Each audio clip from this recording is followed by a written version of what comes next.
दादा, आपण 29 तारखेला जरांगे पाटलांची भेट घेतली, आज ही भेट घेतली आणि आपण मराठा सेवकांसाठी आज हे अन्न पाण्याची सोय केली आहे. काय कशा प्रकारे सोय केली आहे?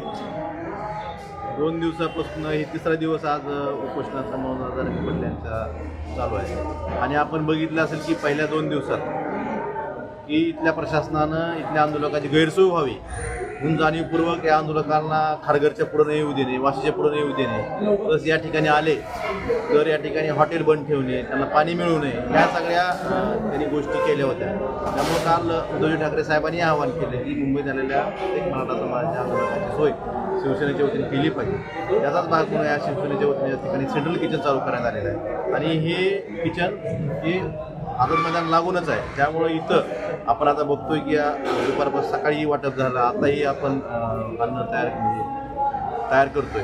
आणि आमची एकच हे आहे की इथं आलेला मराठा आंदोलन एकही उपाशी राहायला नाही पाहिजे, ही जबाबदारी आमची आहे. ही सोय आम्ही कुठेही लांब न करता आंदोलनाच्या ठिकाणीच आम्ही त्यांच्या जेवणाची सोय करतो. बरं, काय तुम्हाला काय वाटतं आंदोलनाविषयी? आपल्याला काय वाटतं?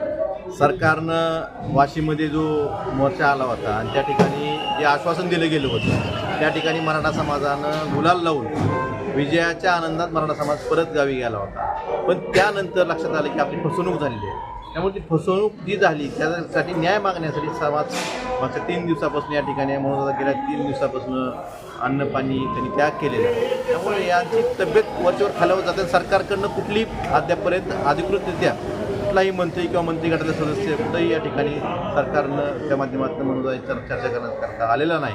त्यामुळे आमची एवढीच विनंती आहे की आंदोलन चिघळून न येता सरकारनं तात्काळ यावर तोडगा काढावा आणि जी आश्वासनं तुम्ही दिली होती ती आश्वासनाची पूर्तता करावी.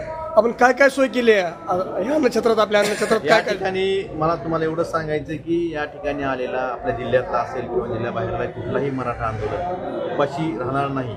त्यासाठी ज्या ज्या गोष्टी करणं गरजेचं आहे ह्या गोष्टी आम्ही करणार आहोत.